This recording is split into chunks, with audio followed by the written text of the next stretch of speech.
Salutare!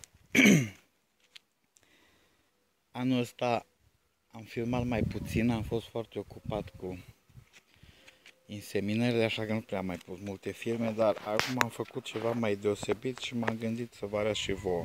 Am început aici acasă să-mi schimb măcile cu ajutorul podișorului Snellgrove.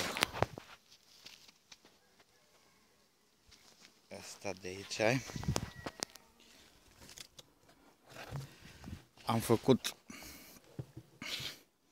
un roi ieri, răsalaltă ieri.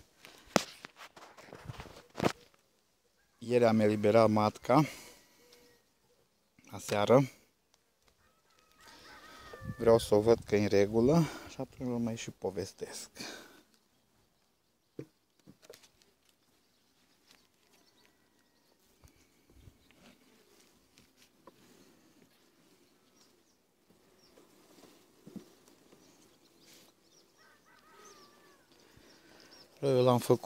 Roiurile le-am făcut cu 3 rame de puiet căpăcit, larvar, mai mult căpăcit.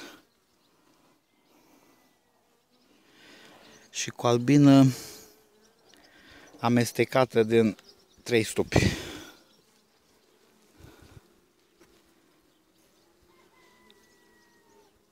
Ca atare și-au pierdut coeziunea de grup, n-au mai tras boci. Uite și matca.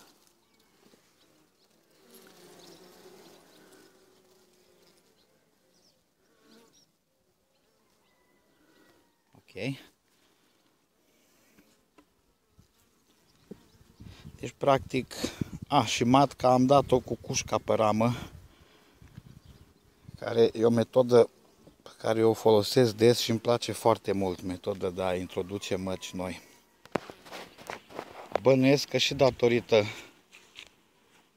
acestei cuși pe ramă nu și-au mai tras boci, nu le-am mai orfanizat, deci pur și simplu am făcut roiul și după vreo oră a aterizat și matca. Podișorul are în mijloc o sită cu sita plasa antivaroa. Pe ambele fețe, albinele nu ajung în contact direct cu cele din stupul de dedesubt. Și după cum va ecloza puiet aici, am să mai ridic rame cu puiet căpăcit din stupul de jos. Acela încet se va stinge, acesta de sus va crește. O perioadă vor lua 2 măci, se va mai dezvolta încă și acum în toamnă. La un moment dat le voi unifica cu ziarul, mirosul și comun, plus că prin sita asta mai curge mizerie de aici de sus și cele de jos în final ajung să aibă contact cu feromonul măcii de sus. Am făcut 2 de probă să văd cum merge. La modul acesta, singurul lucru ce nu a fost chiar ok, având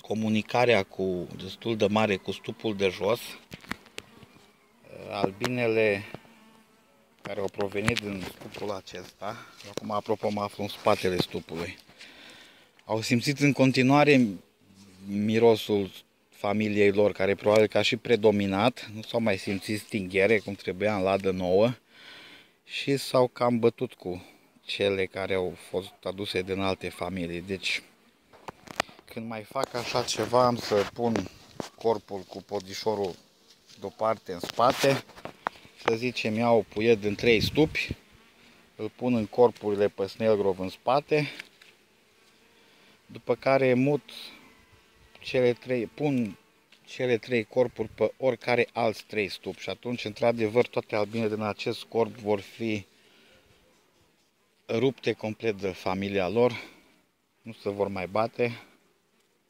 Așa fac și roiurile, nu se bat, poți să amesteci din câte familii vrei.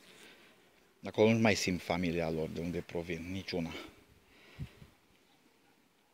Acestea acasă am familii destul de subțirele, din care am tot luat rame cu puiet pentru stupii fără matcă crescători de trântori. Așa că mă va aranja de minune să ouă în continuare o perioadă 2 măci. Mă rog, cu snelgros să pot face mai multe lucruri. Să pot folosi familia ajutătoare, prea complicat, nu mă interesează, dar pentru situația de acum și de a schimba măcile, chiar îmi place ideea. La multietajat se pretează ușor, era mai unică, corpurile sunt unice, corpul de miere poți să-l faci corp de cuib, adică poți și la dadan, dar ar trebui să ai surplus de corpuri unul pe unul. Cam asta ar fi. Eu am urdiniș superior, nu l-am închis, ca să aibă aerisire mai bună, deocamdată în spate.